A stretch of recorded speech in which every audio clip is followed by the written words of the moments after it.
Assalamualaikum warahmatullahi wabarakatuh. Kembali lagi bersama kami dengan NS Channel. Pada kesempatan ini saya secara pribadi mengucapkan syukur atas nikmat-nikmat Allah yang telah diberikan kepada kita. Tentu kita bersyukur kepada Allah SWT karena berkat limpahan rahmat serta hidayahnya kita semua masih diberikan nikmat. Apalagi di suasana pandemi seperti ini, nikmat sehat dan nikmat hidup adalah sangat penting bagi kita. Dan pada hari ini kita masih diberikan kesehatan serta kehidupan, maka kita sebagai insan yang beriman wajib untuk bersyukur.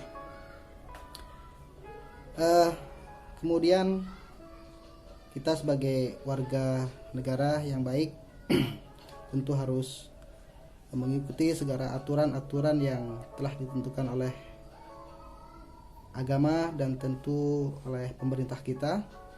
Di era pandemi saat ini, pemerintah sedang menggalakkan yaitu vaksinasi sebagai upaya atau ikhtiar bangsa kita untuk melawan atau mengendalikan penularan COVID-19 ini. Maka kepada saudara-saudara kita yang belum melakukan vaksinasi, kita sarankan untuk bisa mengikuti program ini dengan penuh kesadaran serta mengikuti anjuran pemerintah, yaitu dengan menggunakan masker serta menjaga jarak aman kita, menghindari kerumunan dan senantiasa mencuci tangan dan menjaga kesehatan kita serta meningkatkan imunitas tubuh kita.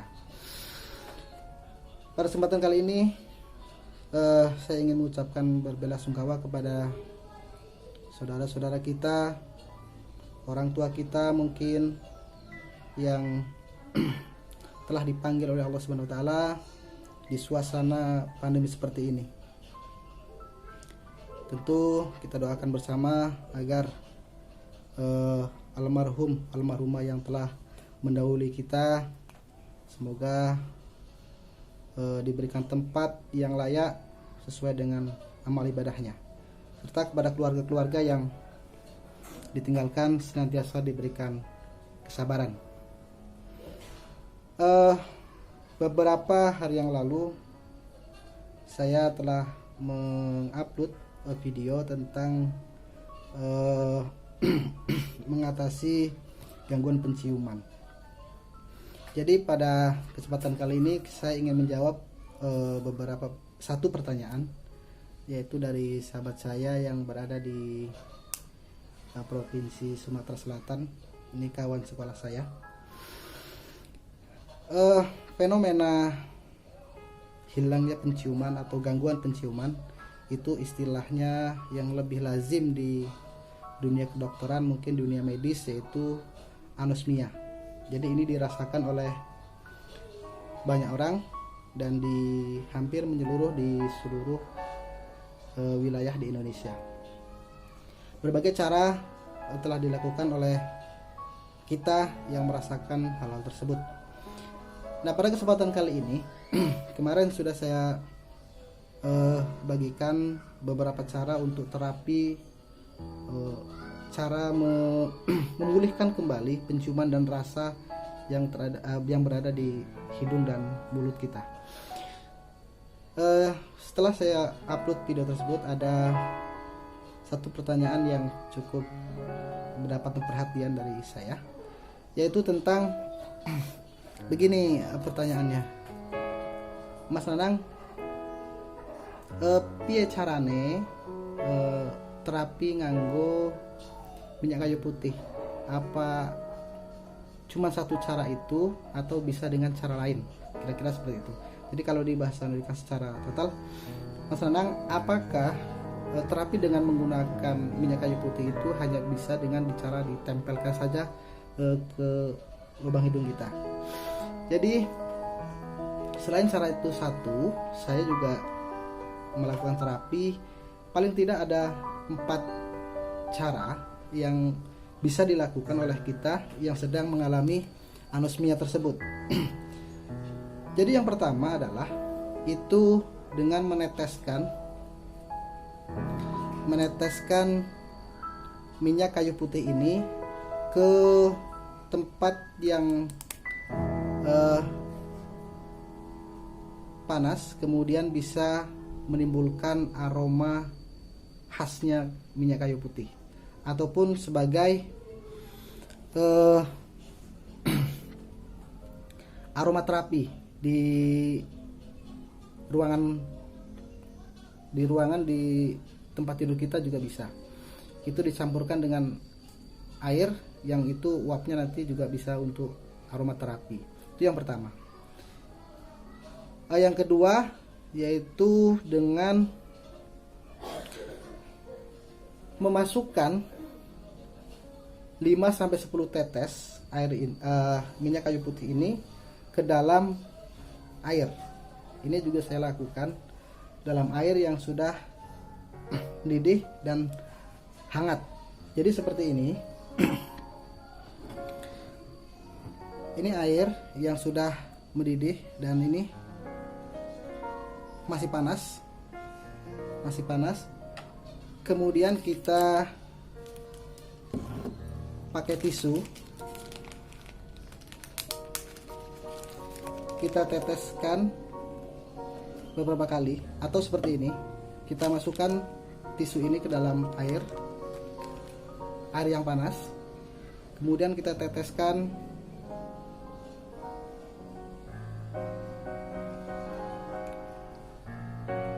nah 5 atau 10 tetes. Udah. Jadi nah seperti ini. Ini aromanya sangat segar, kemudian memberikan sensasi yang beda, kemudian memberikan jadi nikmat gitu. Apa tuh, semriwing di hidung, kemudian di mata kita juga terasa agak sedikit dingin.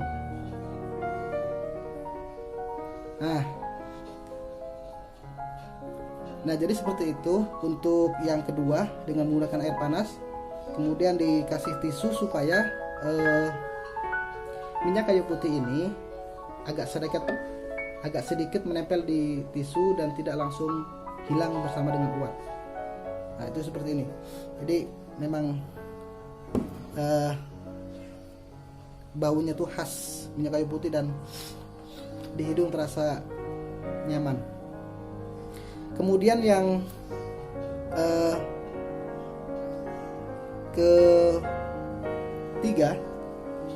ketiga adalah dengan meneteskan tisu itu dengan minyak kayu putih. Jadi seperti ini. Ini tisu kita teteskan tisu ini dengan beberapa tetesan, 3-4 tetes, kemudian langsung kita tempelkan di hidung kita. Jadi seperti ini.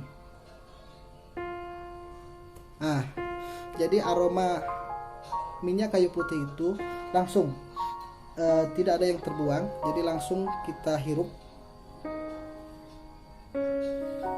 Nah seperti itu. Jadi aroma itu langsung masuk dalam mulut kita. Dan ini juga cara yang cukup efektif dan banyak dilakukan oleh para sahabat-sahabat kita yang sedang mengalami anosmia ini. Nah, memang praktis, tapi memang ya agak kita perlu memperhatikan juga dari sisi kesehatan. Tentu tangan kita juga harus steril ya, sebelum melakukan ini harus dicuci dahulu. Kemudian kita boleh memegang minyak kayu putih dan memberikan tisu ini ke hidung kita. Yang keempat, yaitu yang menurut saya yang saya lakukan adalah yaitu seperti biasa, meneteskan, menuangkan seperti ini, ditutup, kemudian kita seperti ini kan, dipoles-poles sedikit di kedua jari kita, kemudian langsung kita poleskan di hidung kita. Nah Nah, jadi seperti ini. Ini cara yang paling sering saya lakukan di saat saya mengalami anosmia. Jadi paling tidak itu 4 cara menggunakan minyak kayu putih ini sebagai sarana terapi kita untuk melatih penciuman kita agar bisa pulih seperti semula. Nah, ini saja yang bisa saya sampaikan, semoga ada manfaatnya. Saya titip salam kepada sahabat-sahabat yang kebetulan pada saat ini masih mengalami gangguan penciuman, yaitu anosmia. Kemudian lidah kita, mulut kita yang belum merasakan rasa, semoga cepat diberikan kesembuhan dan cepat melakukan aktivitas seperti biasanya. Kepada sahabat-sahabat dan kawan saya yang kebetulan pada kesempatan kali ini juga sedang mengurus mungkin keluarganya, orang tuanya, mertuanya yang sedang sakit, semoga tetap diberikan kesabaran, bahwa yakinlah segala penyakit pasti ada obatnya, ya. Jadi semoga Allah SWT senantiasa memberikan kemudahan kepada kita dalam menghadapi segala macam cobaan yang kita hadapi. Terima kasih. Wassalamualaikum warahmatullahi wabarakatuh.